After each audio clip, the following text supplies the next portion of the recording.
Bonjour, bonjour. Alors, salut, c'est Frédéric l'Amazon Pia pour votre grande flèche d'énergie et de liberté et de présentation.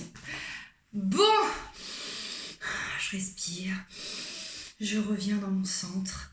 Ça fait un moment que je dois vous la faire cette vidéo. Vraiment, je vous jure, ça fait un moment que je sais que je dois la faire cette vidéo et je n'y arrivais pas. Jusqu'à encore la semaine dernière où j'ai une amie qui m'a dit mais Fred, en fait, moi je sais pas trop ce que tu fais en fait. Tu fais tellement de choses. Tu publies des trucs parfois opposés. Qu'est-ce que tu fais? C'est quoi ton job en fait? Et je me suis dit qu'il était temps que je vous fasse ma petite vidéo de présentation. J'hésitais à vous la faire en live et puis je me dis que pour pas perdre mon flow, parce que je me connais, je vais avoir envie de communiquer avec vous, répondre à vos questions, vous faire interagir. Finalement, je pense que je passerai à côté de plein de choses, plein de peut-être de messages que j'ai envie de vous faire partager par rapport à mon parcours et de qui je suis et pourquoi j'en suis là aujourd'hui et qu'est-ce qui fait que je suis Frédéric l'Amazon sur les réseaux et que je fais des flèches d'énergie et de liberté. Alors, on va commencer. En fait, si vous voulez, Frédéric l'Amazon. Si on va partir de ce postulat-là, je vais vous expliquer pourquoi l'Amazon. Et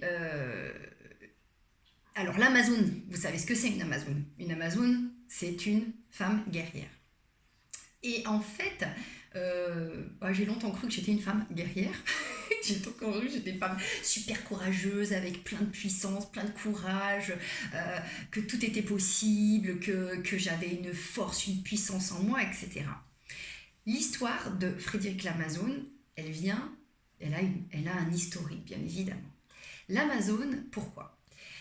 Il y a à peu près 10 ans en arrière, j'étais directrice financière dans l'industrie graphique. Donc j'ai eu la chance de travailler avec des gens exceptionnels dans une imprimerie je suis rentrée dans cette imprimerie assez jeune et j'ai développé mes compétences dans cette entreprise et j'ai appris énormément de choses. Et puis il y a donc une année, il y a à peu près 10 ans en arrière, une année, c'est une année où je suis partie en voyage dans le sud de la Turquie. Et dans le sud de la Turquie, j'ai, lors de ce voyage, rencontré un guide. C'était le guide touristique. Donc une semaine, vous savez les petits voyages Fram là qui sont plus ou moins hyper intéressants en termes d'investissement. Ma copine me dit mais Fred, la semaine elle est vraiment pas chère quand même. Est-ce que tu es sûr qu'on y va? Je dis oui, je connais pas la Turquie, j'ai envie de découvrir. En plus, mon premier petit chéri, c'était un Turc, alors on y va. Et on part donc cette fameuse semaine dans le sud de la Turquie. Il y avait un guide, j'étais la touriste. Boum, badaboum, il s'est passé ce qui s'est passé. Après quelques jours, donc j'ai eu les vacances dans les vacances. Quand je suis rentrée chez moi à Lyon, j'ai tout envoyé balader par rapport à la vie que j'avais depuis 3 ans, donc avec la personne avec qui j'étais. Et on va dire que professionnellement, tout allait bien, sauf que j'avais vraiment envie d'autre chose, j'avais envie de changement. L'année a suivi son cours et le guide, donc mon fameux guide, m'a retrouvée à Lyon quelques mois après. Quelques mois après, je tombais enceinte de mon premier fils et mon entreprise, donc l'entreprise dans laquelle je travaillais, a déposé le bilan. Et suite, en fait, voilà, l'industrie graphique s'est quand même assez cassé la gueule en quelques années, en très peu de temps. Et voilà, j'ai accompagné l'entreprise sur sa fin de vie, mandataire judiciaire, etc. Et ma vie professionnelle a laissé place à ma vie personnelle. J'étais enceinte, donc l'entreprise a fermé. Moi, j'étais enceinte de 4 mois, de mon premier fils et de mon guide, de mon guide touristique. Alors, le vrai cliché, on peut le dire comme ça, mais ça s'est vraiment passé comme ça. J'ai donc eu le courage, j'ai osé aller vers mon cœur, vers ma vibration, vers mes ressentis. Très vite, un an et demi, donc mon petit, je me suis occupée de mon petit, me posant un certain nombre de questions. Et j'avais envie d'aller vivre en Angleterre pour améliorer mon anglais. Sauf que, on va dire que ça se passait pas comme c'était prévu. Et finalement, nous ne sommes pas allés en Angleterre. Je suis tombée enceinte de mon second fils. Et j'en voulais absolument 2, j'en n'en voulais pas qu'un. Donc 2 enfants. Et très vite, je me suis dit, je ne veux pas rester en France où on peut aller vivre, j'ai envie de partir. Et je rêvais d'aller vivre à Istanbul. Je dis, s'il te plaît, allez, on va vivre à Istanbul. Et on est parti vivre à Istanbul. Là, Istanbul, ça a été une année juste exceptionnelle. Mais qu'est-ce qui s'est passé? C'est qu'en même temps, ça a été la pire année pour vivre à Istanbul. Parce que c'était l'année où il y a eu tous les attentats. Donc les attentats d'Ankara, les attentats de Nice, les attentats de Bruxelles et Istanbul aussi. Et on a vécu une année super. On va dire qu'à Istanbul, j'ai téléchargé une nouvelle vie, une ancienne vie. J'ai reconnu dans mes cellules une certaine énergie et je me suis complètement ouvert à ma créativité, à mon potentiel énergétique, avec mon potentiel créatif. Qu'est-ce qui s'est passé à ce moment-là? Je me suis dit, mais bon, je vais retrouver du boulot, j'adore mes 2 enfants, mais rester à la maison, c'est pas pour moi. Et à ce moment-là, je me suis dit, mais qu'est-ce que je vais faire? Mon anglais n'est pas suffisamment bon, je parle pas vraiment turc, qu'est-ce que je vais faire? Et dans ma petite tête, à cet instant-là, je me suis dit, j'ai pris Google, merci mon ami Google, et j'ai tapé sur Internet, comment devenir une femme riche. Alors je sais, vous allez rire, vous allez me dire, non, c'est pas vrai, elle l'a fait. Oui, je l'ai fait. Et quand j'ai tapé comment devenir une femme riche sur Internet, je suis tombée sur des trucs un peu chelous, je vous l'avoue, en version française. Mais How to Become a Rich Woman. Et là, j'ai découvert quelque chose qui m'a littéralement bouleversée. J'ai découvert le concept de liberté financière. Financial freedom. Et là, derrière la liberté financière, il y avait plusieurs concepts. La liberté financière, c'est quelque chose qui s'acquiert de plusieurs manières. L'idée, c'est de décorréler le temps travaillé avec l'argent gagné. Et je découvre qu'on peut devenir libre financièrement grâce à l'immobilier, grâce à l'investissement, dans les crypto-monnaies, dans la bourse, grâce à l'entrepreneuriat, grâce à tout un tas de choses que je ne connaissais pas. Puisque, revenons en arrière, j'étais salarié, cadre dans une entreprise, je faisais métro, boulot, dodo, j'étais dans cet environnement-là, très structuré. J'étais une femme libre parce que je gagnais très très bien ma vie. Je faisais ce que je voulais de tout le temps et de tout mon argent, mais pas si libre que ça. Et là, quand ce monde s'ouvre à moi, je me dis, mais ah là là, c'est pas possible. Faut que je crée quelque chose sur Internet, c'est pas possible. Le monde est à moi, le monde m'attend, j'ai quelque chose à faire sur Internet. Je dis à mon mari, écoute, faut que je crée quelque chose sur Internet, qu'est-ce que je vais créer? Et il me dit, oh, pour moi, tu es une Amazon, tu vas trouver, t'es une guerrière, ça va le faire. Et là, je fais, c'est ça, Esprit Amazon est né. J'ai déposé espritamazon.com et j'ai commencé à bloguer sur le bien-être et la liberté financière des femmes. Ça, c'est la naissance de Frédéric l'Amazon. Et très vite, tous les attentats arrivent et très vite, une nuit, je prends quand même peur parce que mon mari part pour aller travailler, il prend le métro et en allumant la télé, je découvre qu'il y a une bombe qui a explosé sur la même ligne de métro. Donc là, un peu paniquée, je me suis dit, c'est peut-être pas bon de rester ici à Istanbul. Et on a refait un 1000-check de tout ça, de qu'est-ce qu'on voulait. On s'est dit, le plus sage, ce serait de retourner à Lyon. Retour à Lyon, avec mon concept d'esprit Amazon, mais rien n'avait commencé, rien n'avait démarré, j'avais juste simplement commencé à bloguer et à parler de ce que je découvrais.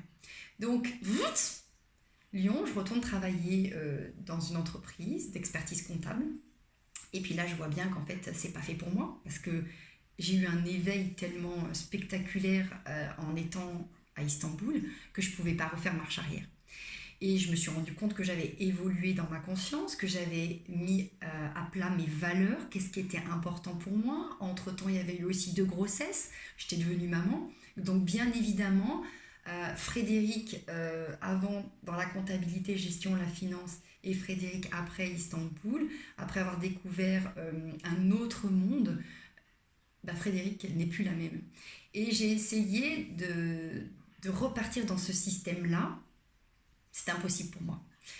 Donc, j'ai eu la chance de pouvoir partir avec une rupture conventionnelle, donc de cette entreprise d'expertise comptable, et de me lancer à fond avec Esprit Amazon, où là, je fais un gros clin d'œil. J'ai une amie qui m'a rejoint dans l'aventure, qui était à la direction du marketing de cette entreprise. Et on s'est lancé et on a lancé notre premier séminaire qui s'appelait donc Esprit Amazon, comment devenir une femme riche, naturellement, puisque c'était ce qui avait permis la naissance d'Esprit Amazon. On avait organisé un super séminaire et on avait parlé de bien-être et de liberté financière pour les femmes. Donc c'était juste exceptionnel. Ne me demandez pas les dates, je ne me souviendrai pas des dates puisque j'avais fait un rejet complet des chiffres. Ça y est, je suis réconciliée avec les chiffres. Mais on avait réuni une soixantaine de femmes et il y avait des hommes aussi. Et on a vraiment réuni 8 conférencières qui parlaient de bien-être et de liberté pour les femmes. Et les femmes, c'était de 18 à 68 ans. Une femme est une femme, peu importe l'âge qu'elle a. Et il n'est jamais trop tard pour apprendre, pour se découvrir et pour rencontrer des personnes qui sont là pour nous éveiller en conscience. Donc on se retrouve, qu'on fait ce séminaire et puis les choses commencent à avancer, sauf que dans mon aventure entrepreneuriale, j'ai beaucoup de peur, j'ai beaucoup de crainte, beaucoup de réticence et puis finalement j'apprends à être entrepreneuse. En parallèle, Facebook, alors à cette époque-là, je faisais des lives quasiment tous les jours, quasiment pour rien dire du tout, pour raconter des conneries, pour raconter mes découvertes, pour raconter la vie folle et trépidante que je menais. À partir d'Esprit Amazon, j'ai aussi commencé à me développer, à développer mes compétences en développement personnel, à rentrer dans ce processus-là pour vraiment me nourrir, comprendre, évoluer et changer, on va dire, de paradigme et de croyance. Donc je me suis formée à l'Institut de coaching international de Genève et j'ai passé mon diplôme de wellness coach. J'ai choisi le wellness parce que je me suis dit, si je fais du coaching d'organisation, en fait, je ne veux plus retourner dans la structure traditionnelle de l'entreprise. Je veux vraiment accompagner les femmes et les hommes à développer leur plein potentiel et à aller sur une meilleure connaissance de leur être. Donc voilà, formation en programmation neurolinguistique aussi à Lyon, avec l'Institut Congruence. Et puis, et vraiment, je mets mon nez aussi, j'ai plongé dans l'hypnose et plus particulièrement l'hypnose humaniste. Tout ça fait que j'ai nourri mon mental. Je me suis formée, j'ai appris plein de choses et j'ai expérimenté. Et j'ai commencé à accompagner et à coacher. Et en parallèle, les réseaux. Et on en arrive qu'il y a 2 ans en arrière, 2 ans et demi à peu près, on décide de s'expatrier à Valencia, puisque Lyon c'était bien gentil, mais à un moment donné limitant pour moi sur tout un tas de choses. Et prenant bien conscience que mon bien-être est aussi corrélé et dépendant de l'environnement dans lequel je vis, je me dis je ne peux pas rester en centre-ville, je ne peux pas rester à Lyon. En plus pour mes enfants, c'est pas la vie que je veux pour eux. Donc où je vais aller vivre. Et mon mari étant guide touristique et adore l'Espagne, nous avons jeté notre dévolu sur l'Espagne après de mûres réflexions puisqu'on hésitait aussi sur le Canada. Et nous nous sommes retrouvés à Valencia. Et à Valencia, là, c'est autre chose qui se passe. C'est qu'on vit au soleil, on vit au bord de la mer. Je ne parlais pas un mot d'espagnol. Faut savoir que quand je suis arrivée il y a 2 ans en arrière, je savais dire « Hola, ¿qué tal ?» Muy bien. Et encore, je disais « Muy bien ». Voilà, moi comme beaucoup de personnes, j'ai fait allemand et anglais à l'école et je ne savais pas parler espagnol. C'est pas grave, on y va, on apprend. On se connecte à cette puissance intérieure et on se dit que de toute façon, tout ce qu'on a à découvrir, c'est bon et c'est là pour nous faire grandir, donc on apprend. Au bout de quelques mois, je commençais un peu à baragouiner espagnol. Ma grammaire est toujours aussi mauvaise parce que je ne suis pas du tout disciplinée pour prendre des cours de grammaire, mais je peux communiquer avec qui je veux, dans n'importe quel environnement et quand je le souhaite, parce que j'ai acquis beaucoup de vocabulaire. On dit qu'il faut à peu près 1000 mots pour communiquer dans une langue.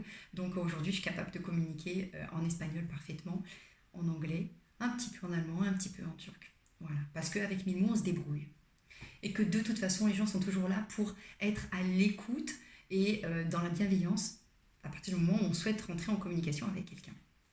Donc, je me forme au wellness, au coaching, à l'accompagnement des gens, parce que je me dis qu'en fait, qu'est-ce qui est important pour moi, c'est de se sentir bien, de se sentir bien physiquement, de se sentir bien dans son corps, de se sentir bien émotionnellement, de se sentir bien pour soi avant tout, donc d'être en forme, d'être en pleine énergie, pour pouvoir être bien avec les autres et rayonner. Je me forme à tout un tas de techniques et de méthodes parallèles de développement personnel, de web entrepreneuriat, de web marketing et les réseaux et le social media et tout un tas d'autres outils. La nutrition aussi, parce que forcément, je suis dans un processus où la nutrition est une partie intégrante du bien vivre aujourd'hui.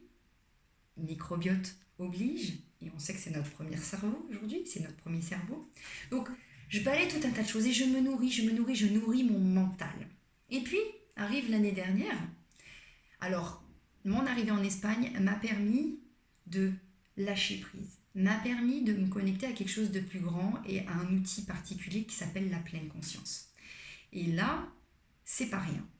Parce que quand on a une